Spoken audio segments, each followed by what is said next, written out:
Well, we're going back 14, 15 years now to 2005, 6, and we met at Howard's Medicine Retreat Center in Iquitos, outside of Iquitos. And I can remember Sergey having a hard time with drinking ayahuasca. On the other hand, he loved Huachuma, and obviously he stayed with Huachuma, but just recently made his peace with ayahuasca again. So the circle moves around. Huachuma and ayahuasca really changed my life since that time. I had a daytime vision with Huachuma up at Chincheros back at that time, and I could see myself with a big Peruvian family and a Peruvian wife, and it was very real, and it made me change my whole life, and I eventually became a Peruvian citizen. I had this big family. It all came true. That vision all came true. And yeah, what can I say? It's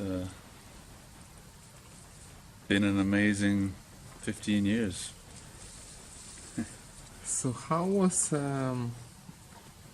working with ayahuasca in the beginning? Yeah, powerful, and got more so after leaving Iquitos and starting to work with Shipibo maestros. In 2007, I had a herniated disc in my back, and I went to the jungle to see if they could heal me. And I had had some very powerful experiences with ayahuasca prior to that, but I went up to another whole level. We were talking yesterday about how I left the planet. I went on a journey to the center of the universe, courtesy of ayahuasca, as part of the process of healing my herniated disc in my back. Would you share about that? Yeah, sure. What happened? Sure. It was the fifth of 5 ceremonies, and each ceremony had gotten progressively more wonderful. Started out difficult, and started to get better and better, and by the 5th ceremony, I was feeling really ecstatic. But one of the properties of ayahuasca is it makes you either vomit or purge from the South Pole. So right at the peak of the ceremony, I felt like I had to go to the bathroom. And it was hard to walk because everything was luminous, and it was the peak of the experience. But I made it out to this primitive latrine and sat down and began to do my business. And suddenly my spirit, my being, my essential self flew out of the top of my head, and I found myself immediately at the center of the universe. That's right from the toilet. Right from I'm sitting on the toilet, so talk about going from the ridiculous to the sublime. And it took no time. I was at the center of the universe. And for a nanosecond, I saw God, which was the source of love, the infinite source of love. Too much love at that level for human consciousness to be around. So I had to immediately back off after only experiencing that infinite love for a nanosecond.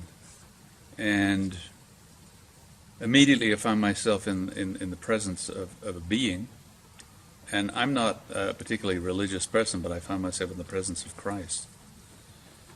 And I knew immediately who it was, and he just showered me with unconditional love for a long, long time. Time is different over the other side, but I can say it was a long time.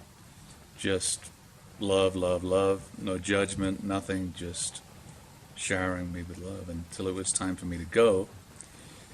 And then I left to go back towards the planet, and I found myself in the presence of another being who I immediately knew was Archangel Michael. I spent a long time with Archangel Michael and downloaded a lot of information, including that when I have issues in my life, things that need resolving and solving, to communicate with him. That's what he said to do, and I've done that in the years since, and with good results. And I had to leave his presence and head on back to the planet, and in doing so, I met another being who I realized was my wife. It was like the essential self of my wife. And we had only recently been married about a year. And so it was pretty amazing to meet her soul, her spirit, out in the cosmos and get a glimpse of who she really is. I think we're all much bigger than who we think we are. We make ourselves small. We're all very powerful, big beings, you know, in our essences. So shortly after that, I found myself sitting on the toilet and made my way back to the ceremony. And a week later, I had found that the intense pain of sciatica in my legs and my back was slowly dissipating. And after about a week, I was back with no pain.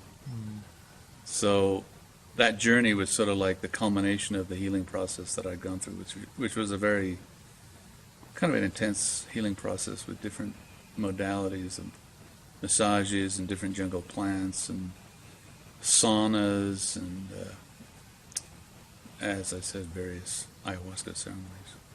Isn't it interesting? We are told that we go to church to meet Jesus, Yeah, but when you drink ayahuasca, you meet Jesus in the bathroom.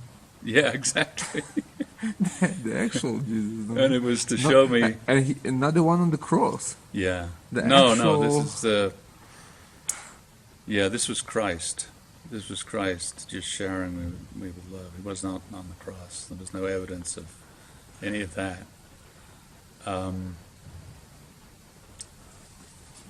And it was kind of to show me the universe has a sense of humor, you know, to take me straight from a bathroom To God. to God, you know, and to show me that everything is divine, really, you know. Bathroom is divine and the center of the universe. So Yeah. how would you, how many times you had ayahuasca? Several hundred. Several hundred. I would think 200 to 300 times. So Huachuma, Probably similar. similar. Yeah, maybe not as much. I haven't kept count for many years, but probably a couple hundred times with what So you. how Yeah. would you see them intertwine and help each other? Well, I think they're complementary. You know, they have different characteristics. Huachuma is the spirit of nature, showing the divine in nature very powerfully. Ayahuasca is the spirit of the jungle, but also has this ability to take you flying in the universe, which I have to say I've never done since that time that I just described. I've always been just in the Baloka, you know, having the ceremony normally. Yeah. But they're very complementary. And they're both healing plants. But in terms of healing something like what I had, which was a fairly serious situation, there was a surgeon that wanted me to have an operation that was going to cost $10,000, and I didn't have the money, and that's why I went to the jungle. But I know that Huachuma is also a healing plant. Yeah, absolutely. Yeah, definitely. But in terms of spiritual growth, you know, Yeah. and opening up your consciousness and Yeah, making you understand the world, yeah, they work differently, but they essentially bring you to the same place of realization. You know, yeah. was that your experience too? Definitely.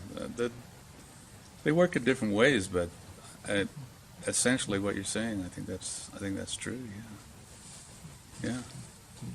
So how would you share? What would you say about the Shipibo medicine versus the medicine we had in Iquitos?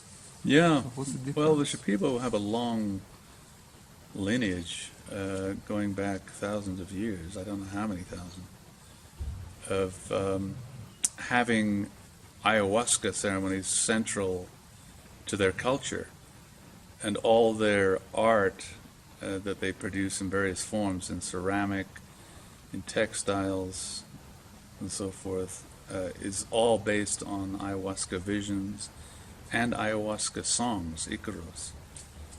The designs you see on their fabrics and ceramics are actually the songs, is what I understand,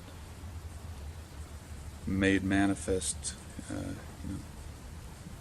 in an artistic way, stylized. Yeah. It's incredible how much more powerful Shipibo ayahuasca is. Yeah. You know, I came from the jungle, we came from the same place, you know. Yeah. Had the ayahuasca with Don Robert in Spirit Quest, and at that time I thought that was like top of the line thing. I mean, Right. it was difficult, very difficult experience Right. for me. But nevertheless, it was magical at the same time. Yeah. I'm very connected to the spirits of the rainforest, you know. But when, after many years, I started to drink with Shipibo, Yeah. that's like a whole new level. That's something I didn't even Yeah. know exist. you Yeah. know? I have a friend that calls the Shipibos the Raj Yogis of ayahuasca. He's a Vedanta guy, my friend Uh-huh. David, and that's the way he looks at them. Yeah. They're the kind of supreme. Yeah, that's and Howard was respecting them. very Yeah, much, and Don Robert, who we worked with back in Iquitos, he used to wear Shipibo clothing, yeah, even though that's not his. it's not his culture. It's not his Yeah. culture. He comes from Lamas, Mm-hmm. up where I live now in the northern jungle. Oh, that's the same culture. yeah, They're sharing the same yeah. tradition. There. Yeah. Mountain culture where they speak Quechua. But he has such respect for the Shipibos that he uses their clothing. Definitely Yeah. interesting. So, how when you begin working with Huachuma, what were your first realizations, like deeply spiritual? Yeah, everything just became more profound. You're in the same world, but you're seeing it with fresh eyes, and you're feeling the profundity of nature. You're feeling the power and the glory that's behind nature. You're feeling the divinity within nature, that every molecule is divine. And having had that experience of flying to the center of the universe, I know that everything is permeated with love. The primordial field is the field of love. And, the most banal thing you can say is God is love. People say it all the time. And it's just like trips off their tongue. They don't really know what it means. But I had this one experience that I know that it's the basis of everything. Everything comes from love. Even on the level of physics, you can start to look at the different fields in physics. And from my point of view, the most profound, the most basic field of all is the field of love, and that's something to take into consideration. That physicists aren't quite there yet. They're doing all this stuff with colliders and Higgs boson and all this stuff, but Trying to that's collide. what's there. And also, we were talking yesterday about Einsteinian physics. It's like when I flew in an instant to the center of the universe, that completely negates Einsteinian physics, which says you can't go faster than the speed of light, and so the center of our galaxy would be light years away. And you would, in a rocket, you'd have to sit there for years and years and years to get to the center of the galaxy. I was there in an instant, in a flash. So, there's different levels. Einstein, when he came on the scene, was the big revolutionary and overturned Newtonian physics. But we're at a cutting edge of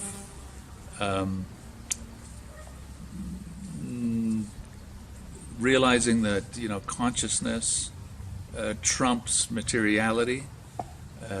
Quantum physics, that's the takeaway philosophical understanding from quantum physics, is that material reality is actually illusory, which is what mystics and sages and shamans have been saying Forever. down through time.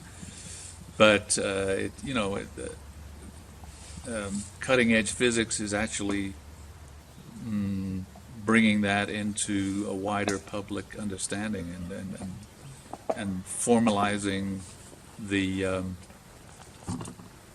math and so on and so forth. So we're at a very interesting time in history. So what do you think would happen if Einstein would have ayahuasca? Yeah, well, he was a mystic, and I think he would have appreciated it. How that would change our science? Yeah. Go, get it. Yeah. Get it. Well, I think he would have appreciated it because it would have opened up another whole way of seeing things, I mean, he was always kind of troubled by the implications of quantum physics and had a hard time resolving all the implications of it. And I think something like ayahuasca kind of gives you an immediate empirical experience of that, going beyond.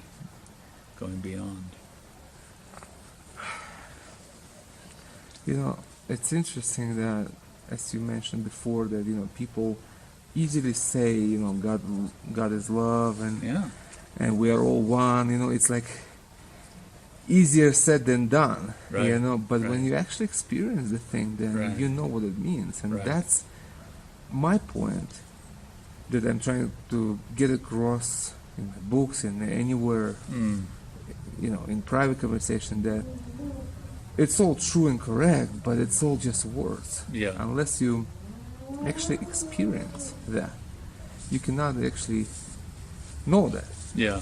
It's just theory. Yeah. Theory, it's easy. Yeah. Theory, it's just a repeating thing. Yeah, well, that's a theme for my whole life. Since I was, I can remember being 14 years old and having mystical experiences of oneness briefly, and it became my compass needle. This is what I want. This is what I want. I want to have this feeling again. And I think that's built into humanity, who we are. I mean, there is this religious impulse that gets derailed all the time, but I think we have some kind of memory of being at one before birth, and likely when we die, we go back to the oneness. We have that memory, but it's all shut down for living our everyday lives in this world. But I think it's there in the background, and more so in some people than others.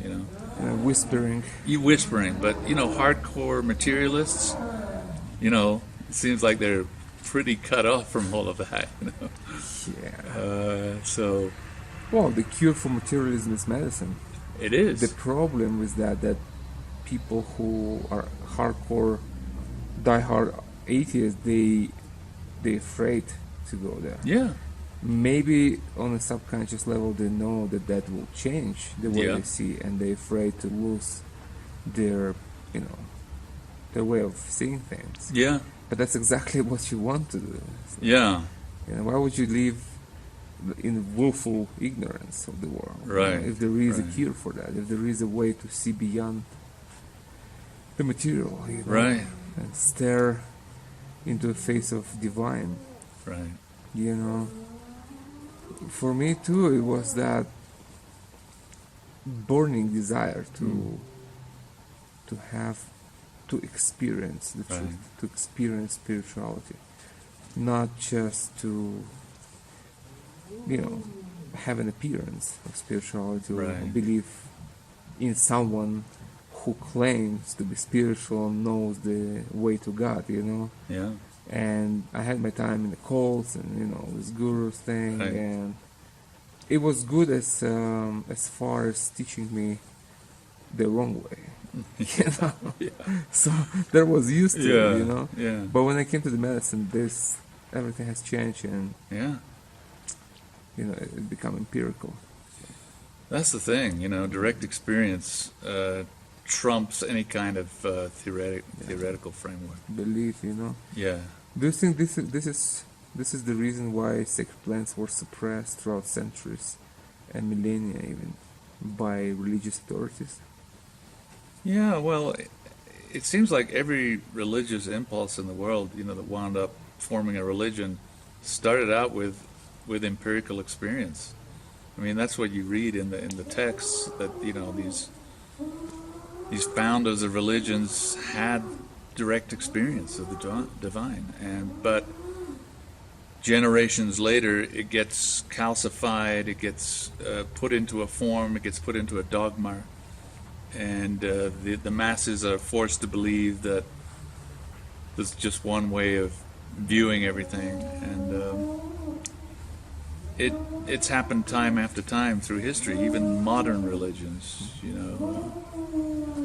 But you see, the founding fathers, they never prohibited anything. They just shared their revelations. You know? The prohibition came from those comes later. Yeah. Who wants to monopolize the revelations? Yeah, and then issues of power, money, And control, everything else, sex.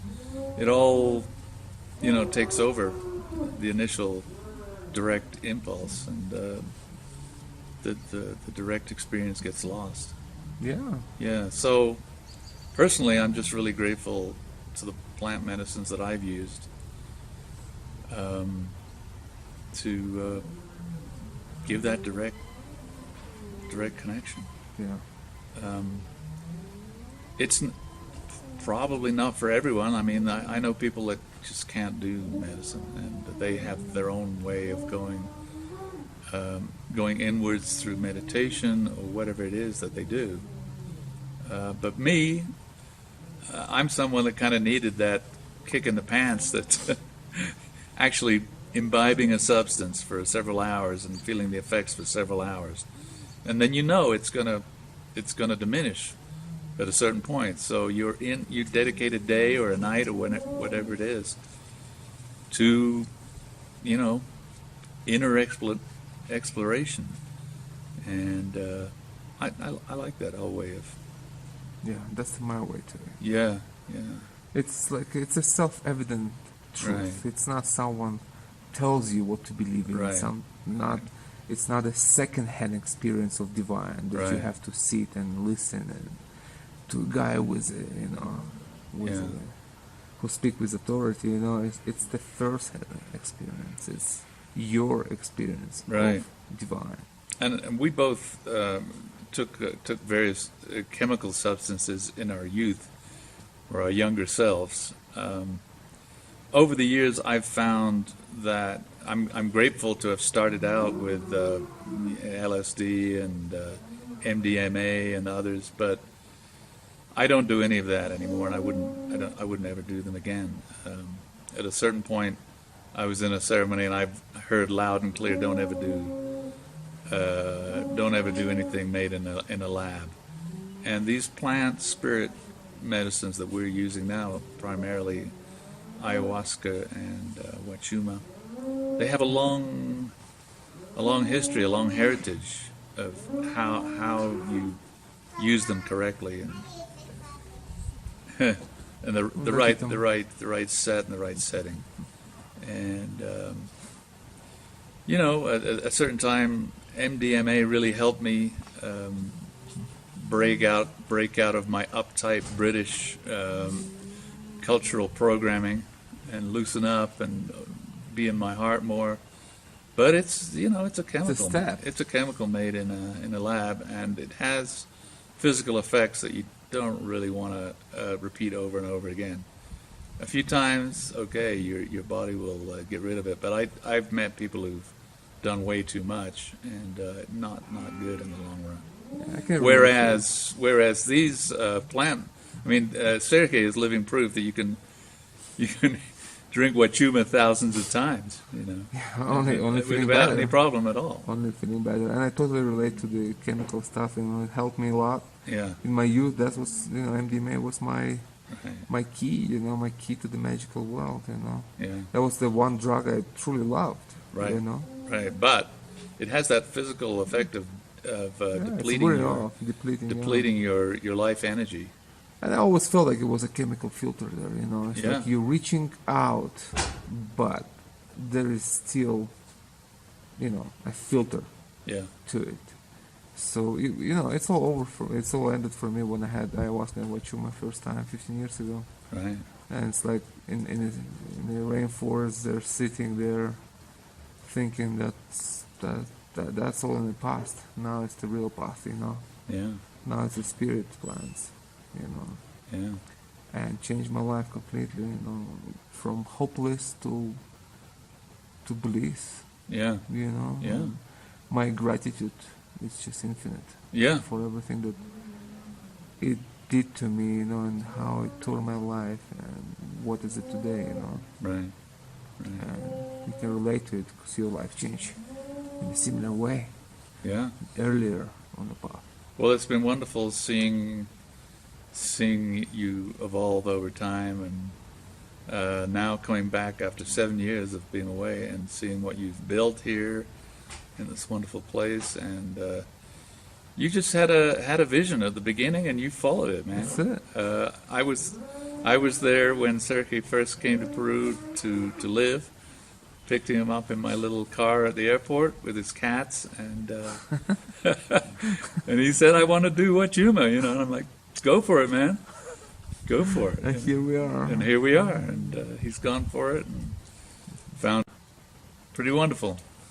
So, Yeah. what would you say to people who are hearing the call from both ayahuasca and Huachuma, but afraid Yeah. to do it?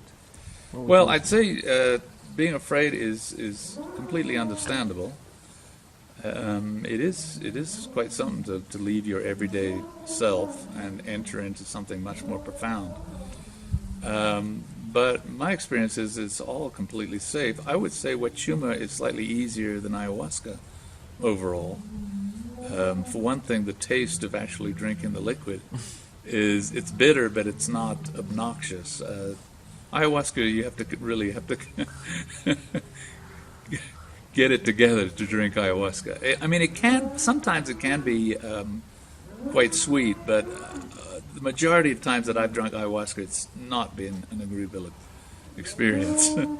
So there's that. That's sort of the portal you have to cross with ayahuasca.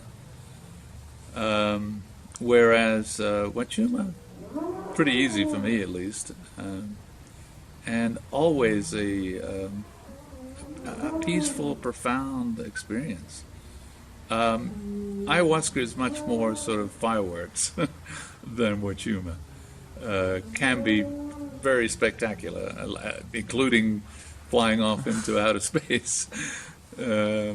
Most of the time I don't fly off into outer space. I'm in my body. I can feel the medicine working on me, helping me. And at a certain point I go into intense visions a lot of times. But they're interior neon visions that is the DMT doing its thing, But very good for just a much more extensive overview of your life. In near-death studies, people who've almost died and come back, they have this thing of the life review, where you see your whole life go by. I've had that with ayahuasca. It's like memories that I hadn't thought of for years and years and years from my childhood surface at the end of the ceremony. And I'm going through kind of like a movie of my life. And, this certain difficult things come up that I really don't want to look at, but I have to look at, and so on and so forth. So it's called the Vine of Death. That's what ayahuasca means. And it does put you much closer to the threshold. Huachuma less so. It's more here and now in your life, just making everything much more profound and showing you, the power and the glory that's behind the natural world. So what would you say people do? I would say people who are nervous, start with Huachuma and work your way to ayahuasca. Yeah, but they're both very complementary and both totally legal here in Peru. Not only legal, but honored by government statutes, which is pretty amazing. It's amazing, for me, that's a biggie. Yeah, well, that's why I moved to Peru. You know. Yeah. I couldn't live in a place where my religion Yeah, was illegal. yeah, It's like, no. and it's absurd. These are plants that have been used for millennia and are recognized as healing plants. But we've got some strange priorities in the world today, especially with pharmaceuticals, the way that's pushed to the detriment of natural medicine. Yeah, Well, everything upside down. In the world, everything. you know. I'm not 100% against pharmaceuticals. They've helped me at certain times in my life, but the way that it's pushed at the cost of natural medicine is absurd. Yeah. Yeah. And I've personally found out that ayahuasca, in particular, can cure quite serious physical, mental problems. And Huachuma too. They both do. I think you can comment on this, but I think Huachuma really helps with mental issues, emotional issues, and so on. A lot. Yeah, definitely. Yeah, it's more here, you know. Yeah. It's more, as you say, here and now. Yeah. But they're very much. They are different spirits, but at the very top, they're essentially the same. Yeah. That's from my experience. Is that at the very, very bottom of it, it's the one thing that have two different appearances, in different plants and different. Yeah. It's just one love, really. Yeah, I'd recommend doing both. I mean, you don't really need a whole lot more because I think they cover the bases really, between them. They cover a whole lot. They cover the bases, Another plant that's interesting to me is iboga. I've never done it. I think for addicts, for everything that I've read, it's a wonderful thing. Maybe I'll try it at some point. It's never really knocked on my door. Mm-hmm. But I know people who work with iboga. Yeah. But I wasn't cold. It's like it's not my world. Right. I've dealt with my addictions early on. Right. It would be very helpful 25 years ago when I was messing with heroin and stuff. Definitely. But I managed to get out of it by myself, and that was my path. But get through it. It's one of the other powerful plant allies that are in the world, and that's specifically African. Yeah. Different spirit. Yeah. Well, anything else you want to add? Well, just grateful here and now in 2021 to be back here after the last time we drank was back in 2014. Yeah, 7 years. It's amazing the way that time just flew by. Yeah. And don't want to leave it so long this time. I want to come back. And how was the reconnection yesterday? Yesterday was wonderful. The medicine was strong. It was suave, as we say in Spanish. It was gentle, but at the same time strong. And one more time, back feeling the profundity of the natural world. We went up to the river, close to Sergio's place here. And just beautiful, sitting out in nature all day, and mostly on my own, but then connecting with Sergio and talking about some profound issues, clarifying things from our past, to do with maestros that we've worked with, so on and so forth. A big thing that came up yesterday was integrity. In the shamanic world, things can get murky, as anyone who's been in the shamanic world any kind of length of time knows, especially down in the Amazon. It's kind of there's a lot of wild energy down there flying around, and maintaining integrity. It's a key. Very, very important. Very important. We've both seen lack of integrity and where that leads to, and even up till people dying. And so Sergey and I are on the same page. It was nice reconfirming all of that yesterday. Yeah, we're in a crazy time on the planet, but as the title of Sergey's book indicates, the cactus of sanity, it just feels very sane to be just taking a step back, going within, and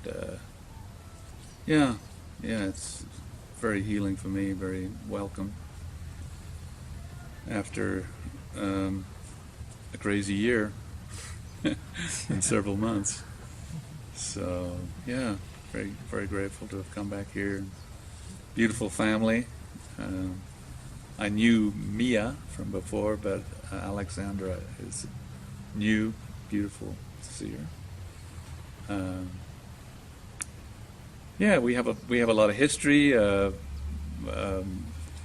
My wife Lourdes and I helped host Mercedes and Sergey's wedding. What was it, 12 years ago? Yeah. Yeah. We used to live in this part of the world. We've since moved to the northern jungle. Great being back. Yeah. To reconnect. Yeah. Yeah. What would you say to people who are now living in fear and kind of, afraid for the future and for where we're going as a human society? I've had my own days of feeling fearful, with everything that's been going on. But something like taking a day like we did yesterday, it just recalibrates. It's like no reason to fear, there's a deeper reality that's not affected by fear, and tuning into that, and it certainly helps. Certainly helps the situation. So plant medicine is the cure. Yeah, I would say so. Yeah. That's what I believe too, Yeah. It's like, that what keeps me sane, living in a crazy world. Right. And I think it's probably going to get crazier before it gets better again. Well, so I got a lot of we're just going to keep here. doing what we do, Exactly. And, I know we're both grateful we live in Peru, which is overall feels like a saner place to me, even though it's got its problems. But I'm glad to be out of the U.S. personally.